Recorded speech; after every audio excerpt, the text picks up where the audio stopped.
अस्सलामुअलैकुम। इस वक्त मैं मौजूद हूँ आदम जी फार्मा सर्विसेज के स्टूडियो से और हैशटैग हेल्थ की एक और नई एपिसोड के साथ। उम्मीद करती हूँ कि आप तमाम लोग खैरियत से होंगे। हमारा आज का टॉपिक है डिप्रेशन इन अडोलसेंट, यानी कि नौजवानों में ज़हनी अमराज का पाया जाना। एक नौजवान के अफसरदा होने की मुतादिद वजूहात हो सकती हैं। मिसाल के तौर पे उसके स्कूल की कारकर्दगी, फैमिली इश्यूज या फिर नौ उम्री में डिप्रेशन या एंजाइटी का हो जाना, जिसकी बहुत सारी दफ़ा वजूहात माहौलियाती नताइज भी हो सकते हैं या माहौलियाती नतीजे तनाव के नतीजे में भी अमूमी तौर पर नौजवानों में डिप्रेशन पाया जाता है।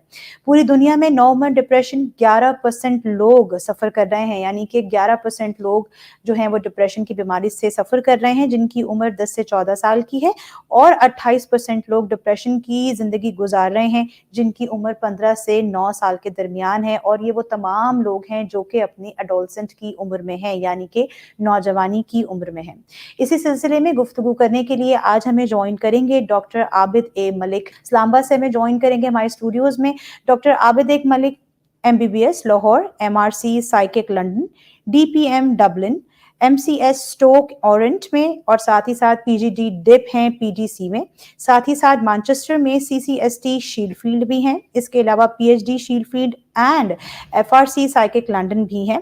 Consultant psychiatrist in general adult and old age भी हैं। डॉक्टर साहब से आज गुफ्तगू करेंगे और ज़रा जानने की कोशिश करेंगे कि डिप्रेशन इन अडोलसेंट यानी नौ उम्री में, कम उम्री में डिप्रेशन की क्या क्या वजूहात होती हैं और हम किस तरीके से इससे अपने आप को बचा सकते हैं। चलते हैं डॉक्टर साहब की तरफ और जानने की कोशिश करते हैं। डॉक्टर आबिद मलिक जो कि जिन्होंने हमें ज्वाइन किया है इस्लामाबाद से, और आज हम डॉक्टर साहब से बात करेंगे डिप्रेशन एंड एडोलसेंट यानी कि नौजवान कम उम्री में, टीनेजर्स में जो बढ़ता हुआ डिप्रेशन है उससे हम अपने आप को भी, अपने बच्चों को भी कैसे बचा सकते हैं। डॉक्टर आबिद, सबसे पहले आपको प्रोग्राम में, स्टूडियोज में खुशामदीद कहूंगी। शुक्रिया आपका बहुत बहुत मुझे इन्वाइट करने का।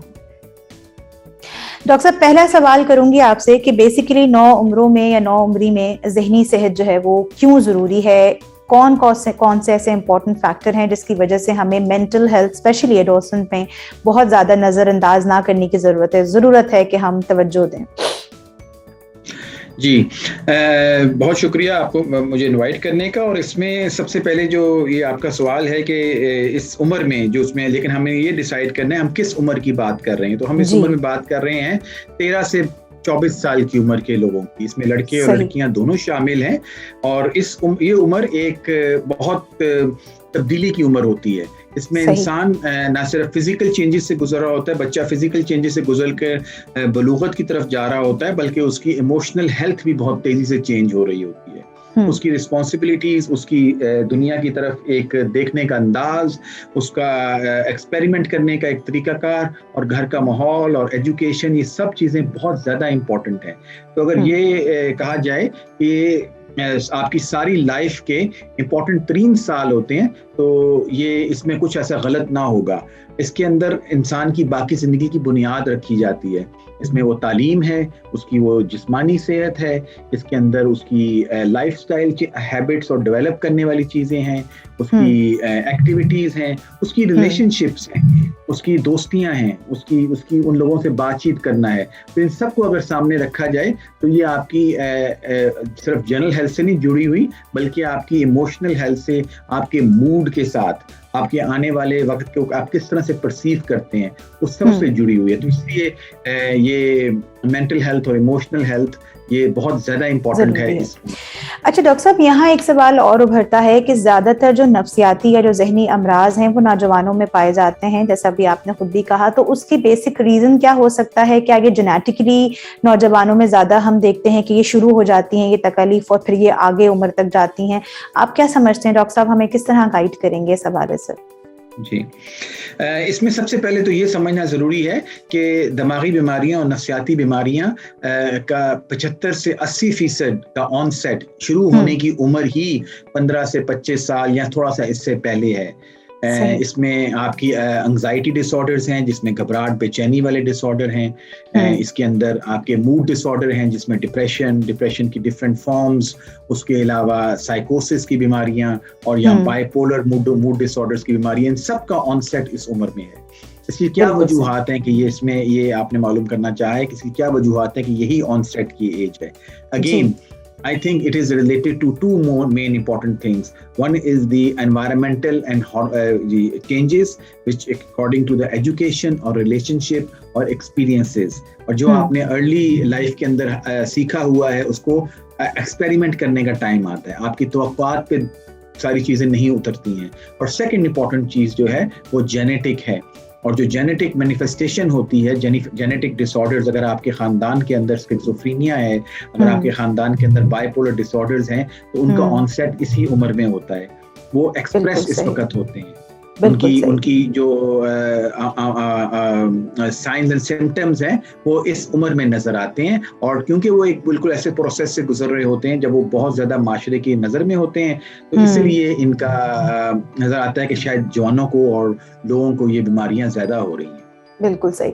अच्छा डॉक्टर साहब, एक क्वेश्चन और यहाँ जहन में उभरता है कि आम दिमागी बीमारी या आम दिमागी खराबी क्या है? अमूमी तौर पर लोग इसको शायद समझ नहीं पाते हैं।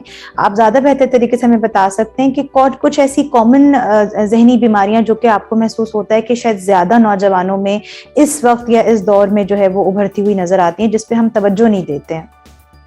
जी, आम दिमागी बीमारियों का मतलब होता है कॉमन मेंटल डिसऑर्डर, CMD के नाम से वर्ल्ड हेल्थ ऑर्गेनाइजेशन की मेंटल हेल्थ ब्रांच ने ये टर्म क्वाइन की थी 1960s में, और लेट अर्ली 1970s के अंदर। कॉमन मेंटल डिसऑर्डर्स के अंदर एंजाइटी डिसऑर्डर्स आते हैं जिसमें घबराहट, परेशानी, और फिर मूड डिसऑर्डर्स, फिर साइकोटिक डिसऑर्डर्स जिसके अंदर आपका रियलिटी से ताल्लुक नहीं रहता।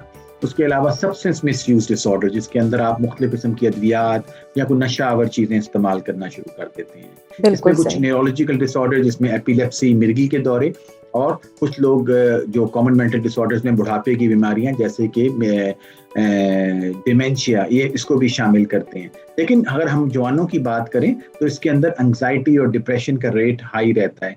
एंजाइटी लड़कियों में ज्यादा पाई जाती है, एटलीस्ट 3 times मोर कॉमन है, और इसके अंदर सोशल एंजाइटी डिसऑर्डर्स हैं, इसके अंदर आपकी जनरलाइज एंजाइटी डिसऑर्डर या खौफ की कोई बीमारियां जिसका फोबिक एंजाइटी डिसऑर्डर्स कहते हैं। ये मुख्तलिफ किस्म की बीमारियां कॉमन मेंटल डिसऑर्डर्स में आती हैं जिनका शुरू होता है एडोलेसेंट एज में, और जो कि लाइफ लॉन्ग भी हो सकती हैं, और इनका इम्पैक्ट भी देर में होता है। बिल्कुल सही। डॉक्टर साहब, हम कैसे इस चीज को अंडरस्टैंड कर सकते हैं, या आम फहम जुबान में अगर आप हमारी आवाम को, लिसनर्स को, व्यूअर्स को ये बताना चाहें कि अपने घर में, अपने बहन भाइयों में, बच्चों में, या अगर खुद कोई नौजवान कम उम्र हमें देख रहा है तो वो कैसे इस बात की निशानदही करे कि उसके साथ कोई जहनी या दिमागी या नफ्सियाती मसला दरपेश हो गया है? वो आइडेंटिफाई कैसे करे अपनी इस तकलीफ को? ये आपका सबसे अच्छा सवाल है। इसमें हम सब की बहुत इम्पोर्टेंट जिम्मेदारी है।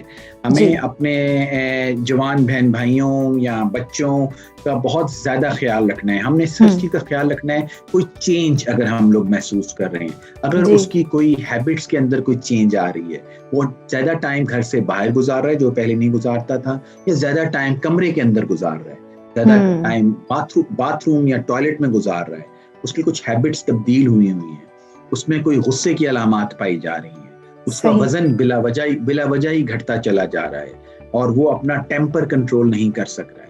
वो लोगों से बातचीत करते हुए जिस तरह से पहले से करता था 14-15 साल की उम्र में, अब 16-17 साल की उम्र में नहीं कर रहा।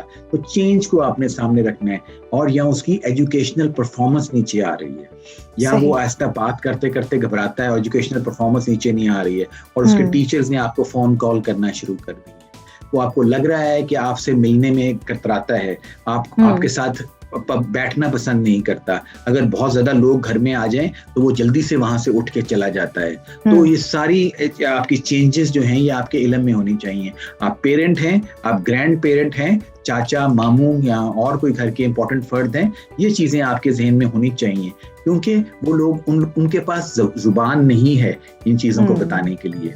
अगर वो सफर कर रहे हैं तो वो ये नहीं बता सकेंगे कि जी हमें कोई मसला है। अगर वो किसी मसले से गुजर रहे हैं, बेशक वो कोई नशा व अद्वियात का मसला है या कोई रिलेशनशिप, गर्लफ्रेंड बॉयफ्रेंड, आजकल बहुत ज्यादा रिलेशनशिप्स भी हैं जो कि हमारे माशरे में तब्दीलियां आ रही हैं, इन चीजों को भी सामने रखते हुए अगर वो किसी से ओपनली बात नहीं कर सकते हैं और उनको गलत मशवरा दिया जा रहा है, या वो कोई ऐसी गलती कर बैठे हैं जिसका वो समझते हैं कि उनको बहुत ज़्यादा खमियाजा भुगतना पड़ेगा, तो वो आपको अवॉइड करेंगे। तो इन सूरत-ए-हाल की वजह से उनकी कम्युनिकेशन इतनी अच्छी नहीं होगी।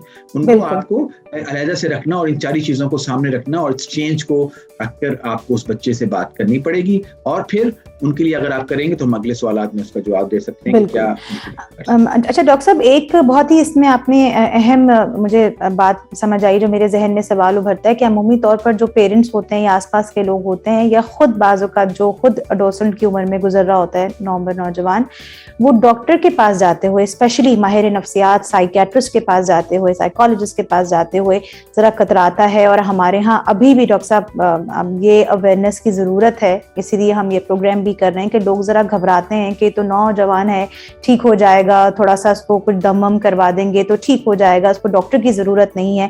डॉक्टर साहब, आप कितना ज़रूरी समझते हैं इस तरफ तवज्जो देना कि अगर ये चेंजेस किसी भी नौजवान में महसूस हो रहे हैं तो सही वक्त पर साइकियाट्रिक को, माहिर नफ्सियात को दिखाने से कितना फ़र्क पड़ता है, कितना ज़रूरी है इस चीज़ को तरजीह देना? जी, ये भी बहुत अहम सवाल है। देखें, मैं इसका जवाब इस तरह से देना चाहूँगा कि इसमें एक डिफरेंट लेवल्स होने चाहिए। पहला लेवल तो वो है ना कि उस बच्चे ने बात की है, वो पहला लेवल आ जाता है उसका बात करने का। उसने किस बंदे से बात किया, आया किसी दोस्त सहेली से बात की है या उसने किसी फैमिली मेंबर से बात की, और उसने किस तरह से रिएक्ट किया है। सही, वो वहीं से बात आगे चलती है। साइकियाट्रिस्ट तो at the end of the level पे आते हैं ना, थर्ड और फोर्थ लेवल पे जाके आते हैं। और अगर उसने बात करते ही से घबराना शुरू किया और हम ओपन नहीं है उसकी बात सुनने के अंदर, तो वो बात वहीं सनब हो जाएगी और कह दिया जाएगा खबरदार ये आइंदा बात किसी से ना करना, तुम लड़की हो, तुम ऐसी बात नहीं कर सकती हो, तुम लड़के होकर रो कैसे सकते हो, जो हमारे फैमिली के तुम्हें तो बहुत मजबूत हो, इतने तुम जवान हो, 6 फुट का तुम्हारा कद है और तुम बच्चों की तरह रो रहे हो, तो वो बात नहीं होगी। तो ये पहला लेवल आ जाता है। तो वो तो बात की बात है कि स्टिग्मा कितना है, साइकियाट्रिस्ट के पास जाना है कि नहीं जाना। इन तमाम बीमारियों का हल साइकियाट्रिस्ट के पास नहीं है। इन तमाम बीमारियों के पास, और साइकियाट्रिस्ट इतने रेडिली अवेलेबल भी नहीं है हमारे माशरे में, बल्कि दुनिया के किसी भी हिस्से में। तो ये प्रॉब्लम्स प्राइमरी केयर लेवल पे सेटल होती है। और जहां तक आपने ताल्लुक किया कि बहुत सारे और भी हमारे मुल्क में ट्रेडिशनल हीलर्स हैं, फेथ हीलर्स हैं। They are important because they are available. They are there to help you, or they are related to our religious background or our cultural background. There is no harm unless they do not actually do any harm to the person. अगर वो आपको नुकसान नहीं पहुंचाते हैं, अगर कोई दुआ का कहते हैं या कोई तावीज़ का बताते हैं, तो there is no harm. उनसे हम लोग इस तरह से नहीं कह सकते कि बिल्कुल गलत है, वो आप जरूर करें।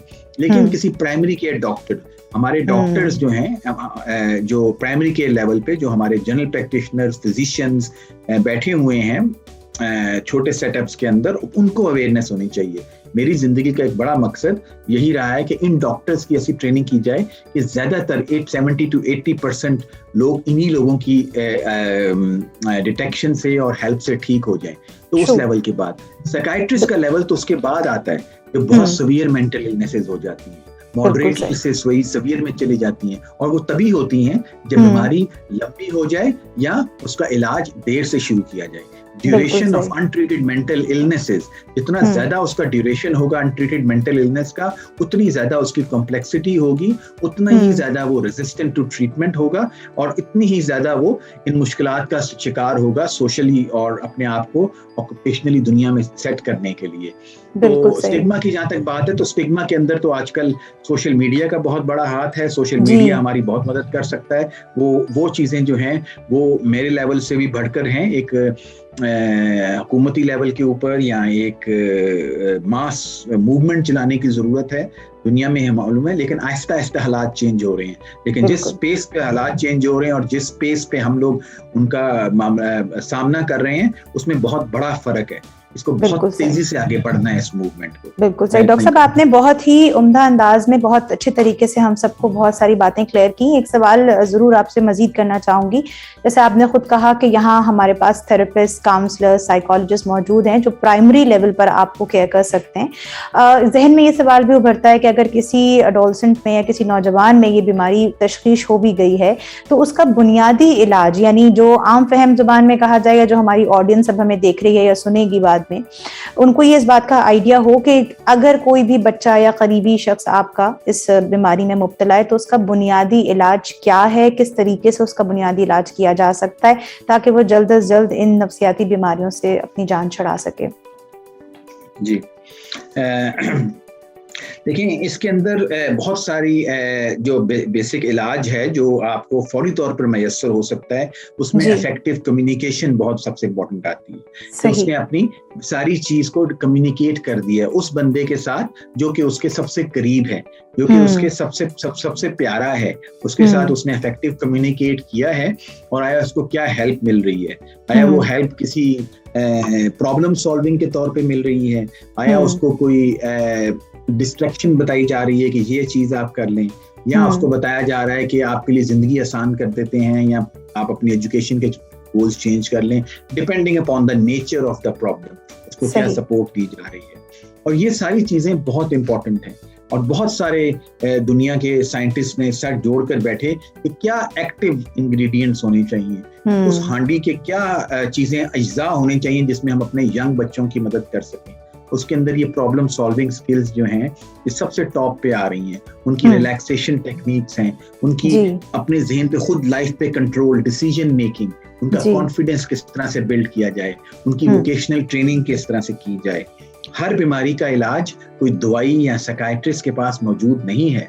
हर बीमारी का इलाज किसी को दाखिला कर उसका कोई स्पेसिफिक ट्रीटमेंट करने की जरूरत नहीं है। बहुत सारी बीमारियां आपकी एडजस्टमेंट इश्यूज के साथ, स्ट्रेस रिलेटेड इश्यूज के साथ। अभी भी मेरे क्लिनिक में सुबह के वक्त एक बच्चा आया था जिसके वालिद साहब को सिर्फ मायोकार्डियल इंफाक्शन की थोड़ी सी तकलीफ हुई थी, लेकिन वो इतना 17 साल का बच्चा घबरा गया कि पता नहीं मेरा कुछ लूज कर दूंगा, लेकिन वो 6 महीने उसका इलाज नहीं हुआ तो वो काफी हद तक खराब हो चुका हुआ था क्योंकि उसकी बात नहीं सुनी गई थी। तो वो कम्युनिकेट किस लेवल पर हुआ है और उसकी प्रॉब्लम को किस तरह से सॉल्व किया गया, उसकी एंजाइटी को किस तरह से हैंडल किया गया है।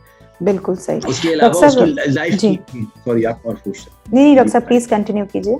जी, मैं सिर्फ ये कह रहा था कि उसके अलावा उसकी लाइफ की जो चेंजेस हैं उसमें आप देखें कि उसमें अगर उसकी कुछ स्लीप एपिटाइट की चेंजेस हैं, हैबिट्स क्या हैं, अगर वो बहुत ज्यादा 4 से 6 घंटे प्ले स्टेशन के ऊपर या दूसरी गेम्स के ऊपर, इंटरनेट गेम्स के ऊपर जो एग्रेसिव गेम्स है उसमें रह रहा है, उसके हार्मोनल लेवल्स चेंज हो रहे हैं, उसके अंदर उसकी स्लीप इफेक्ट हो रही है, उसकी एपिटाइट फॉर न्यूट्रिशन ये खराब हो रही है, तो ये सारी चीजें भी हैं उसमें। हैबिट्स में आप इसको थोड़ी देर में तदरीजी तब्दीली लेकर आ सकते हैं। डॉक्टर साहब आप से अगला सवाल भी मेरा एक्चुअली इसी से रिलेटेड था एंड आई एम श्योर कि आप बहुत बेहतर अंदाज में हम सबको गाइड करेंगे।